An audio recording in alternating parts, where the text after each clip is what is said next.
우리는 로마서를 배경으로 매주일 하나님께 영광을 돌리며 은혜를 나누고 있습니다. 로마서 9장 말씀에서 하나님의 의의 기초가 어디에 있는가를 알게 되었습니다. 하나님의 의의 기초는 언약의 말씀에 있었고 또 예언의 말씀에 있었습니다. 그 언약의 말씀과 예언의 말씀에 의의 기초를 두고 사는 사람들이 구원을 얻게 되는 것이고, 그 구원을 얻는 그 사람이 하나님의 은혜를 듬뿍 입고 세상을 믿음으로 또 은혜롭게 또 풍성하게 또 형통하게 세상을 살 수 있는 그런 사람들이 되더라라는 것을 알게 되었습니다. 설령 삶을 사는 과정 속에서 고난이 오고 어려움이 온다 할지라도 그 고난과 그 어려움은 능히 이길 수 있는 그런 것들이었다라는 것을 우리는 깨달아가고 있습니다. 그리고 이제 10장으로 우리가 넘어오면서 이스라엘이 구원받지 못한 이유가 있음을 알게 되었습니다. 그 이스라엘은 바로 택함받은 사람들이, 선택받은 사람들인데, 그 선택받은 사람들 가운데서도 하나님 앞에 구원을 이루지 못한 그런 사람들이 있었다라는 거예요. 그들이 왜 하나님 앞에 선택을 받았음에도 불구하고 구원의 완성을 이루지 못한 삶을 살았느냐? 그 이유는 바로 예수 그리스도를 믿지 않았기 때문이었다라는 결론적인 말씀으로 우리를 교훈했던 것을 우리가 알게 되었습니다. 이 구원이라는 것은 단회적인 사건입니다. 구원은 단 한 번 이루어지는 거예요. 그런데 한 번 이루어지는 그 단회적 사건이지만은 동시에 우리에게 요구되는 것이 있습니다. 그 요구되는 것이 무엇이냐? 바로 지속성을 가지고 있어야 돼요. 지속적이어야 되고 연속성을 가지고 있어야 되고 그것이 영원해야 된다라는 거예요. 일시적으로 끝나버리면 안 되는 거예요. 하나님이 우리를 구원해 주었으면 우리는 구원받은 자로 예수 그리스도의 분량에 이르기까지 범사에 자라가야 돼요. 구원을 받는다라는 것은 죄와 사망에서 생명으로 옮겨짐을 받았다, 구출함을 받았다라는 뜻이에요. 그럼 죄와 사망에서 생명으로 구출함을 받았으면 생명을 얻었다라는 것이거든요. 그러면 생명을 얻었으면 그 생명이 장성한 분량에 이르도록 끊임없이 노력하고 끊임없이 수고하며 끊임없이 자기의 의지를 굳게 해서 자기 자신을 말씀으로 연마하고 자기 자신을 기도로 연마하고 또 말씀으로 순종하면서 성장해야 갈 의무가 주어지는 거예요. 그래서 하나님의 말씀을 먹고 영적인 자신이 성장을 해야 되고 또 하나님이 주신 여러 가지 이 곡식들을 가지고 육신의 건강을 지키면서 하나님 나라의 백성으로서 이 땅에 보냄을 받은 그런 청지기요, 그런 사명자로, 그런 소명을 이루는 자로 세상을 살아가야 할 의무가 우리에게 주어져 있다는 것을 우리가 알아야 된다. 그래서 구원을 받은 사람은 반드시 살아있는 자로 세상을 살아야 돼. 죽은 자로 세상을 살면 안 된다는 거죠. 그래서 우리가 하나님 앞에 구원받은 자로서 옳다함을 받는 삶을 살기 위해서 매주일 교회에 나와서 하나님의 말씀 듣고 나 자신을 살펴보면서 내가 하나님 말씀대로 살지 못하고 이탈되어져 있지는 않는가, 이것을 점검해 보는 거예요. 그래서 하나님 앞에 잘못된 것은 수정하고 보완하는 것이죠. 그것을 무엇으로 수정하고 보완하느냐? 바로 하나님의 말씀과 기도로 수정하고 보완해 가는 거예요. 그래서 예수 그리스도의 형상을 닮아가는 그런 삶을 살아가야 됩니다. 그렇다면 이 이스라엘 사람들이 왜 예수를 믿지 않았는가? 이것이 중요한 거예요. 그 이유가 있어요. 이스라엘 사람들이 예수를 믿지 않은 이유가 뭐냐? 그것은 다른 데 있지 않습니다. 자신들의 어떤 행위로 말미암아서 자신들의 어떤 의를 가지고 하나님이 주신 율법을 지키려고 애를 쓴 거예요. 예수를 믿어버리면 예수님은 율법의 완성자라고 했고 예수님은 율법의 마침이 되셨다고 그랬거든요. 그러니까 예수로 율법이 완성돼 버린 거예요. 완전히 이루어진 거예요. 그러니까 예수를 믿으면 우리가 예수 안에 들어가는 것이고 그 예수가 내 삶 속으로 들어오시는 것. 내가 예수 안에 들어가고 예수님이 내 삶 속에 들어오심으로 해서 우리는 예수님과 하나가 되어버리는 거예요. 그럼 예수와 하나가 되면 우리는 율법의 완성자가 되는 거예요. 내 의지로 내가 행동을 해서 율법을 완성시키고 율법을 이룬 것이 아니라 내가 예수를 믿음으로 거저 율법의 완성자로 인침을 받고 인정을 받고 율법의 마침으로 내가 세상을 살 수 있는 그런 은혜의 사람이 되더라는 거예요. 이것을 우리들에게 가르쳐주고 있는데 이 이스라엘 백성들은 그 가르침에 호응하지 않고 순응하지 않고 자꾸 귀를 닫아버리고 눈을 감아버리고 그렇게 해서 들으려 하지도 않고 보려 하지도 않고 하나님의 말씀 따라 살려 하지도 않고 자기 의지대로 자기 방식대로 자기 의를 이루기 위해서 자기 스타일대로 자기 성질대로 세상을 살아버리더라는 거예요. 그래서 이 이스라엘 백성들은 하나님 앞에 구원을 받지 못하는 그러한 상황에 그런 지경에 이르게 되버렸던 거예요. 이것을 가리켜서 그들의 고집이라고 합니다. 그들의 고집과 그들의 아집이라고 합니다. 다시 말씀을 드립니다. 성경은 예수가 율법의 완성자여 율법의 마침이라고 했습니다. 그런데 이 이스라엘은 이 말씀에 의의 기초를 두지 않고 자꾸 자기들의 어떤 행위로 이 율법을 이루려고 하더라 이 말이. 그 때문에 이 이스라엘은 하나님 앞에 징계의 대상이 되었고 하나님의 진노를 면치 못하는 지경에 이르기까지 되었던 거예요. 그렇다고 해서 하나님께서 선택하여 구별하신 이 이스라엘을 완전히 버리셨느냐? 그렇지 않더라는 거예요. 오늘 본문 말씀을 보니까 1절 말씀을 보니까 그러므로 내가 말하노니 하나님이 자기 백성 버리셨느냐? 그럴 수 없느니라.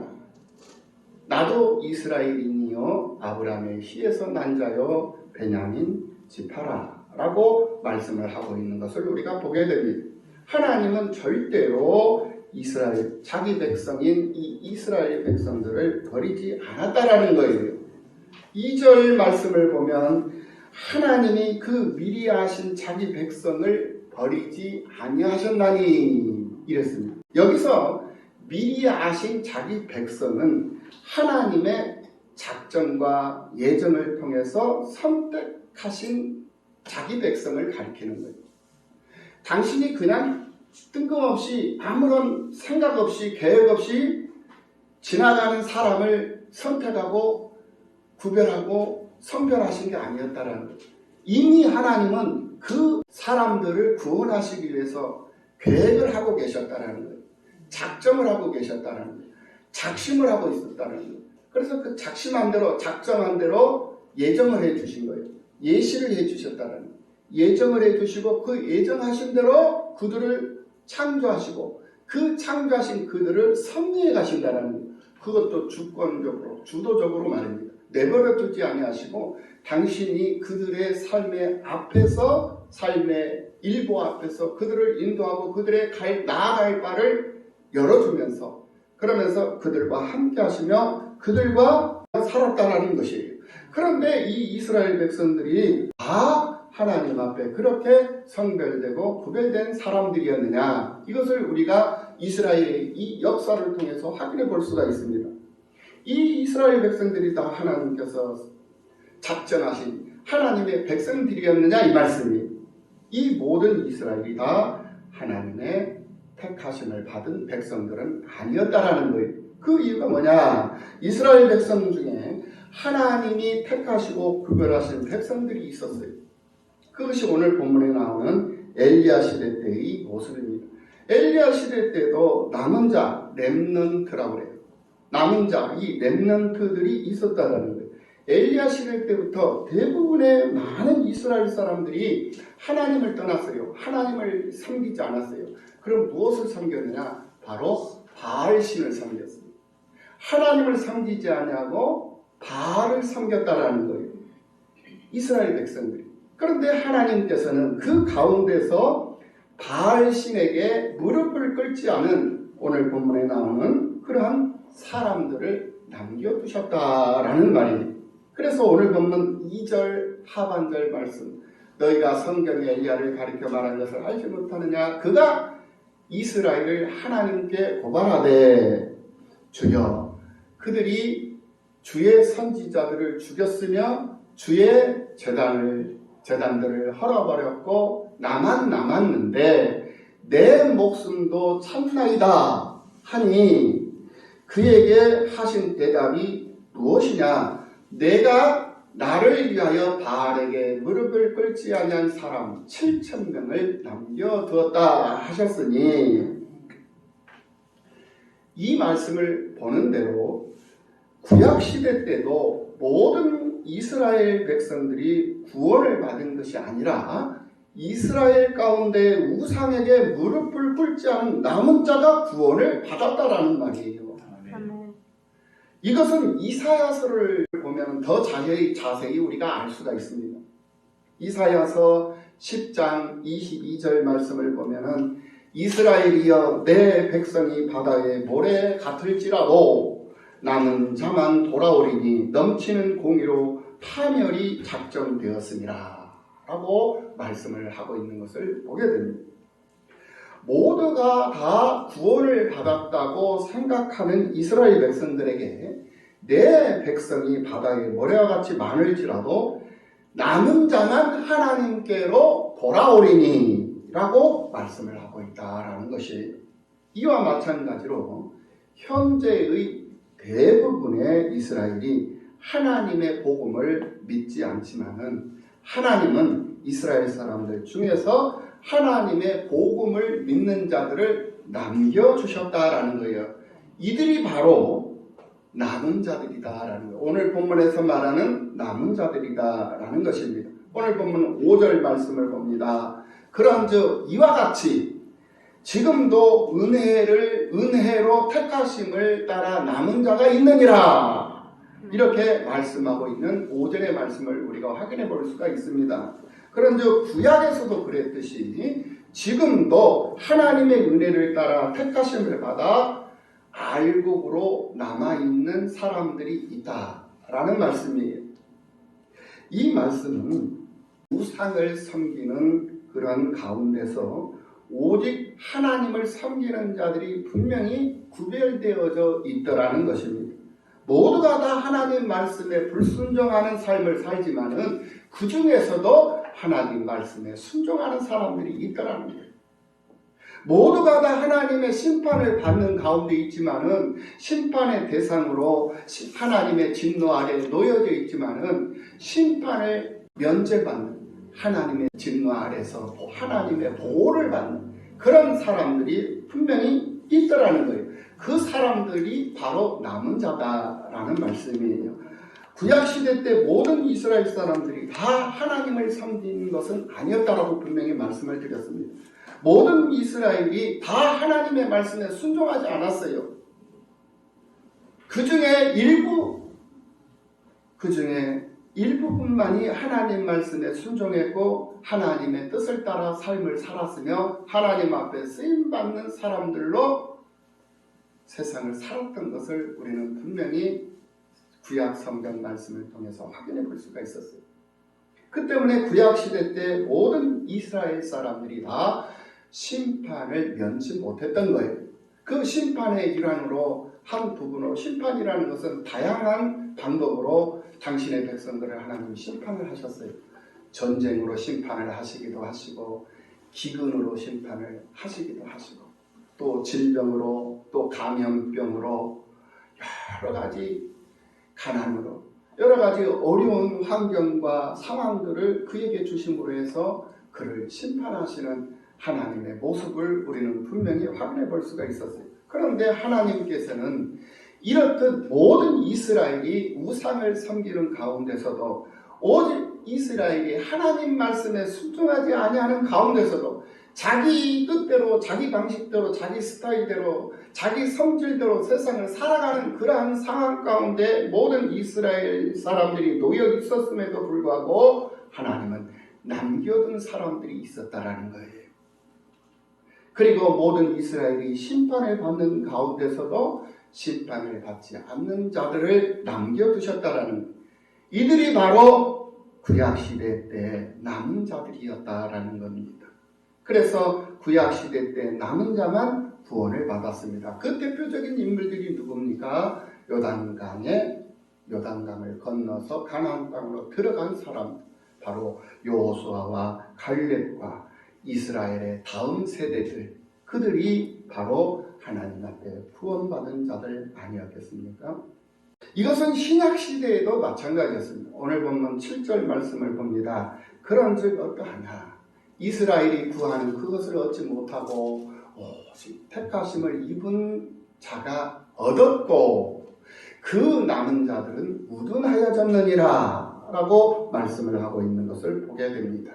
아무리 이스라엘 사람이라 할지라도 그들이 구하는 구원을 그들의 힘으로는 얻지 못하더라는 것이, 오직 이스라엘 가운데 하나님의 은혜로 택하심을 입은 자만이 구원을 받더라는 거예요. 그런데 5절 말씀에서 구원받은 자가 있었는데 그가 바로 남은 자라고 했는데, 오늘 본문 7절 말씀에도 남은 자들이 있어요.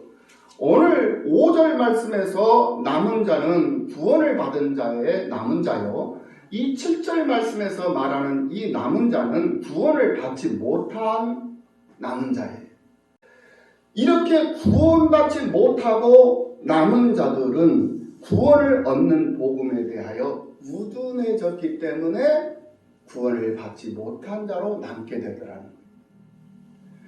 남은 자가 두 부류인데, 한 부류는 구원을 받기 위해서 남은 자로, 또 한 부류는 구원을 받지 못한 자로 남은 자인데, 구원을 받지 못한 자들은 왜 남아있느냐? 그들의 마음이 우둔해졌어요. 복음에 대해서 생각이 우둔해지고 복음에 대해서 귀가 우둔해져서 들리지도 않고 보이지도 않더라는 것. 이 우둔해졌다라는 말은 돌같이 굳어졌다는 말입니다. 그래서 택함을 받지 못한 사람들은 아무리 복음을 들어도, 아무리 하나님의 말씀을 강단에서 선포하고 말씀을 부르짖고 외쳐대도 그 복음에 대하여 돌같은 굳은 마음을 가져 있기 때문에 씨를 뿌려도, 말씀에 씨를 뿌려도 그 말씀이 그에게 들어가지 않더라는 것입니다. 그래서 그들은 구원을 받지 못해요. 그래서 오늘 8절 말씀을 봅니다. 오늘 본문 8절, 기록된 바 하나님이 오늘까지 그들에게 혼미한 심령과 보지 못할 눈과 듣지 못할 귀를 주셨다 함과 같으니라. 이게 있습니다. 하나님이 혼미한 심령을 주셨어요. 혼미한 심령, 받아들이지 못해. 그래서 하나님의 말씀이 떨어져도 그 말씀이 마음판에 떨어지질 않아요. 그리고 보지 못할 눈, 하나님의 말씀을 듣지 못할 귀, 보지 못하고 듣지 못할 귀를 하나님이 주셨기 때문에, 그렇게 만들어버렸기 때문에 그들은 이 생명의 복음이 선포되었음에도 불구하고 그 생명의 복음이 그에게 들어가지 않더라는 거예요.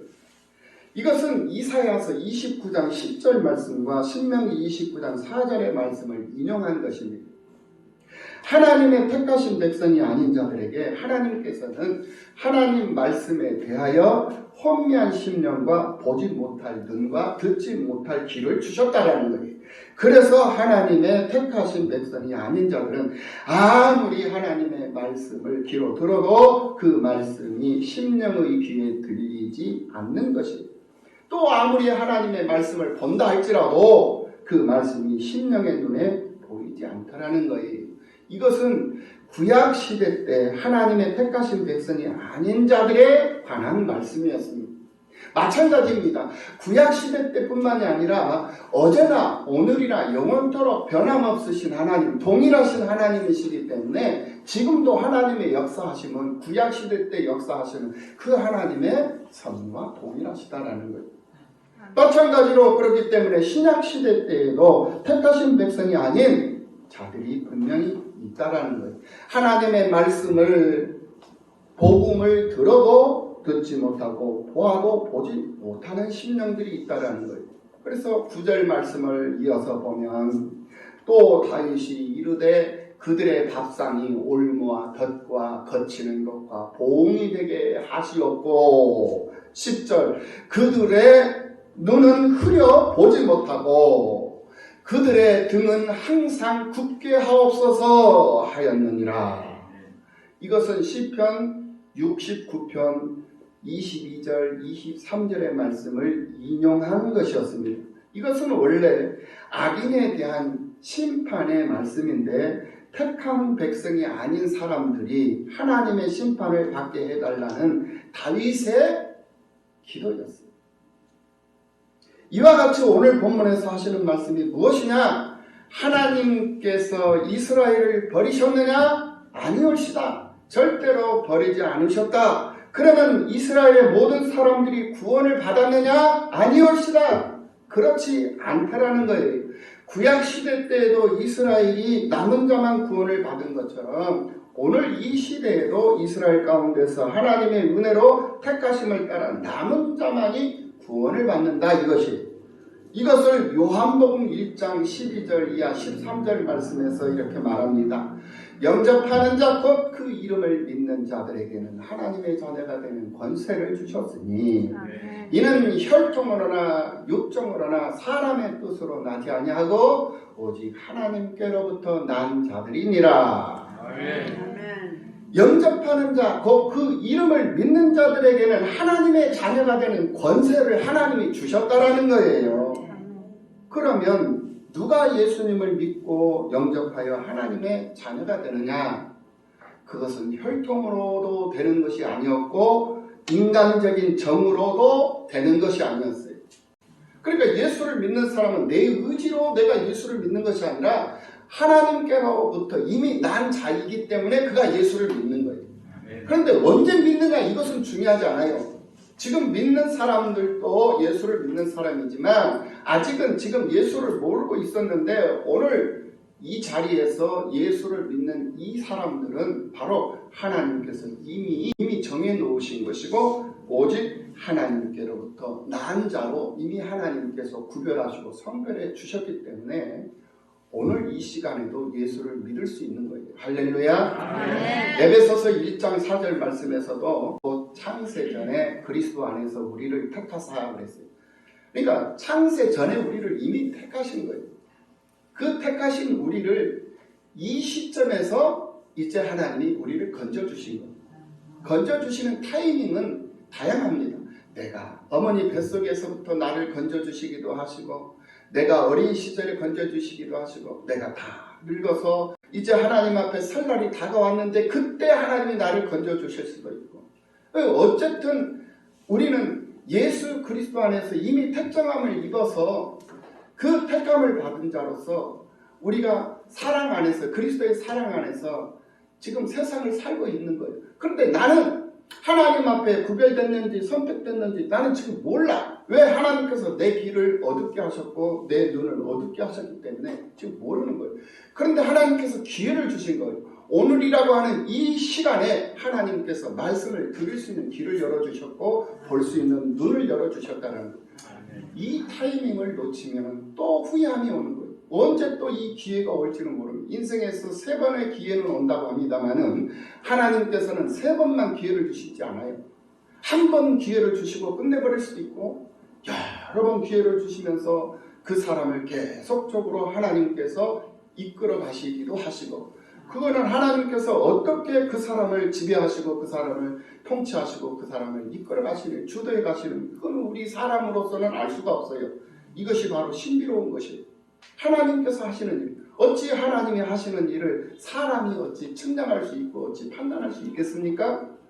그런데 오늘 이렇게 우리 선생님들, 우리 여러분, 사랑하는 성도 여러분들 이 자리에서 이 말씀을 듣게 하시는 것은 여러분의 길을 열어주시겠다 하시는 하나님의 그런 축복이 임하신 것이고 여러분의 눈을 열어주셨다는 눈을 뜨게 해주셨다는 영화를 열어주셨다는 그런 이거는 하나의 이적이고 하나의 표적이 되는 거예요. 누가 구원함을 받았는가? 하나님의 은혜를 입고 세상을 사는 자, 예수 그리스도의 십자가 사랑과 부활의 영광을 찬송하고 사는 사람이 구원함을 받은 사람이다 라고 우리가 정의를 해볼 수가 있습니다. 이것을 가리켜서 우리는 기적이라고 말하는 거예요. 우리가 예수를 믿어 예수를 영접하게 된 것도 다 하나님의 은혜예요. 내가 예수를 믿어서 하나님의 자녀가 된 것도 다 하나님의 은혜인 만큼 이보다 더 큰 기적이 어디 있겠냐. 그래서 믿음으로 사는 사람은 하늘의 위로를 받는 자다라고 말씀을 했던 것을 볼 수가 있습니다. 우리가 찬송가 384장에서도 그렇게 말을 하고 있어요. 믿음으로 사는 자는 하늘 위로 받겠네. 무슨 해를 만나든지 만사형통하리라. 무슨 해를 만나든지 만사형통하리라. 이렇듯 믿음으로 사는 자는 하늘 위로 받는, 하나님의 위로를 받는다. 그리고 무슨 일을 당하든지 만사형통하게 되어져 있어요. 하나님이 책임져 주시기 때문에 그렇다라는 거예요. 나의 갈 길 다가도록 예수 인도하시니 내 주 안에 있는 궁혈 어찌 의심하리요. 나의 갈 길 다가도록 예수 인도하시니 어려운 일 당할 때도 족한 은혜 주시네. 나는 심히 고단하고 영혼 매우 가라나 나의 앞에 반석에서 샘을 나게 하시네. 나의 앞에 반석에서 샘을 나게 하시네. 여러분들이 예수를 믿게 된 것은 절대로 여러분들의 의지대로, 여러분들의 뜻대로 예수를 믿게 된 것이 아니다. 여러분들의 인간적인 감정으로 된 것도 아니고, 여러분들의 혈통 때문에 된 것도 아니고, 여러분들의 열심을 통해서 여러분들의 노력으로 된 것도 아니다. 오직 하나님의 은혜요, 하나님께서 나를 선택해 주심으로 내가 예수를 믿게 된 것이다. 아멘. 라는 것을 오늘 이 11장에서 우리들에게 교훈을 해주고 있다, 이 말씀이. 한 신문 칼럼에 나왔던 위인들의 어린 시절의 이야기가 있습니다. 나폴레옹은 학창시절 반에서 42명의 아이들이 공부를 하는데 늘 시험을 보면 42명 중에 42등을 했다고 합니다. 늘 꼴찌였어요, 이 나폴레옹. 그런데 그는 기본 과목이 아닌 이 군사학 분야에서만큼은 천부적인 재능을 가졌던 것을 우리는 알고 있습니다. 세계 3대 수학자 뉴턴, 이 뉴턴은 학창시절 수학 성적이 맨날 꼴찌에서 두 번째였다고 합니다. 그러니까 꼴찌나 다르면, 그리고 교과서대로 문제를 풀지 않아가지고 도형을 말하는 이 기하학 과목에서는 늘 납득점을 받았다고 해요. 그런데 세계 3대 수학자가 되었어요. 빅토리아 시대를 대표하는 영국의 소설가 조지 엘리엇은 그를 매우 늦은 나이에 깨우쳤다고 합니다. 그래서 그를 읽지를 못했대요, 어린 시절에. 그리고 젊은 시절, 청년기 때도 글을 제대로 못 썼다고 합니다. 그런데 최고의 영국의 소설가로 세움을 받았던 사람이 된 거예요. 증기기관을 발명한 제임스 와트는 말이 어눌해서 공부를 못해가지고 친구들에게 늘 왕따를 당하면서 살았다고 합니다. 그러면서 학창시절을 배웠다고, 성장을 했다고 해요. 그런데 결국 제임스 와트의 공로로 인해서 이 철도 문화가 발달된 것 아니겠습니까? 이렇듯 대중의 방법이 항상 최선의 방법은 아니었다라는 거예요. 세상을 놀라게 한 이 위인들은 모두가 다 세상의 방법과 다 다른 방법으로 실천을 하며 살았던 것을 우리는 알게 됩니다. 오늘 우리들 역시 세상의 방법을 따르는 것보다는 하나님의 말씀을 따라 믿음으로 세상을 살자라는 거예요.